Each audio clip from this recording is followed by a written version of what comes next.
ಕಲಬುರಗಿ ಜಿಲ್ಲೆ ಕಾಳಗಿ ತಾಲೂಕಿನ ಕೊಡದೂರಿನಲ್ಲಿರುವ ಎಂಎಸ್ಎಸ್ ಸಂಸ್ಥೆಯ ಸಿದ್ಧಾರ್ಥ ನವೋದಯ ಕೋಚಿಂಗ್ ಸೆಂಟರ್. ತಪ್ಪು ಸರಿಯ ತಿದ್ದಿ ತಿಳಿ ಹೇಳಿ ಸಮಬುದ್ಧಿ ನಮ್ಮ ಚಿತ್ತ ಶುದ್ಧಿಯಾಗೋ ಹಾದಿ. ಎಷ್ಟೇ ದೂರ ಹೋದ್ರೂ ಮರಿಬೇಡ ನಿನ್ನ ಬೇರು, ನಿನ್ನ ಸಾಧನೆಗೆಲ್ಲ ಇದುವೇ ಆದಿ.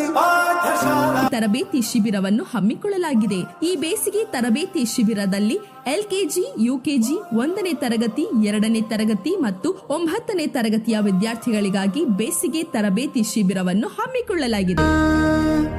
ಜ್ಞಾನವೇ ಶಕ್ತಿ, ಜ್ಞಾನವೇ ಸಂಪತ್ತು, ಜ್ಞಾನವೇ ಅಮರವಾದದ್ದು. ಈ ಮೂಲ ಮಂತ್ರವನ್ನೇ ತಮ್ಮ ಧ್ಯೇಯವಾಗಿಸಿಕೊಂಡಿರುವ ಸಂಸ್ಥಾಪಕರು, ಶಿಕ್ಷಣ ತಜ್ಞರು, ಶಿಕ್ಷಣ ಪ್ರೇಮಿಗಳು ಆಗಿರುವ ದಿವಂಗತ ಮುಕುಂದರಾವ್ ಬಿ ಕೊಡದೂರು ಹಾಗೂ ಮಾರ್ಗದರ್ಶಕರಾದ ಶ್ರೀ ಜಗನ್ನಾಥ ಕೆಸಿ ಸಹ ಶಿಕ್ಷಕರು ಮತ್ತು